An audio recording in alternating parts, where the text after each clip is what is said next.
একটা tissue paper সাথে রাখুন, কারণ চেন্নাই সুপার কিংসের ভক্তরা এখন যে পরিমাণে চোখের জল ফেলছেন তাতে ছোটখাটো একটা নদী হয়ে যেতে পারে। টানা 3 ম্যাচে হার, যে আপনারা ঠিকই শুনেছেন।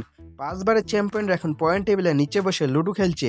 আইপিএল 2026-এর শুরুটা সিএসকের জন্য কোনো দুঃস্বপ্ন নয়, বরং এক বিভীষিকা। হ্যাটট্রিক পরাজয়ে দিশেহারা হলুদ সেনাবাহিনী, কিন্তু আসল ঘটনা কি, কেন এই দশা? চলুন আজকে একটু ময়নাতদন্ত করি। ধোনি পরবর্তী যুগের জন্য চেন্নাই অনেক স্বপ্ন নিয়ে দলে এনেছিল সঞ্জু স্যামসনকে। ভেবেছিল রাজস্থান থেকে এক রাজকুমার আসবে আর ধোনির সিংহাসনে বসে রাজ্য চালাবে।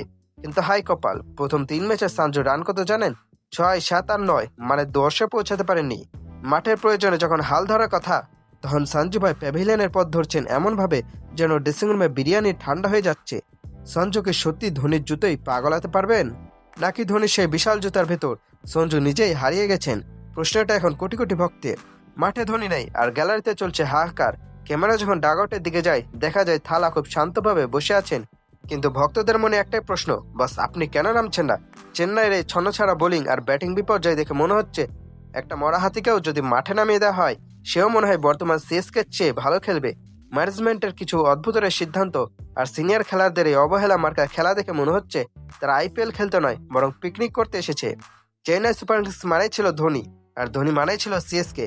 কিন্তু এখন পরিস্থিতি এমন যে ধোনি ছাড়া এই দলটা যেন ম্যাপ ছাড়া জিপিএস, রাস্তা খুঁজে পাচ্ছে না। ব্যাটিংয়ে কেউ নেই, বোলিংয়ে কেউ নেই, আছে শুধু হলুদ জার্সির গৌরব।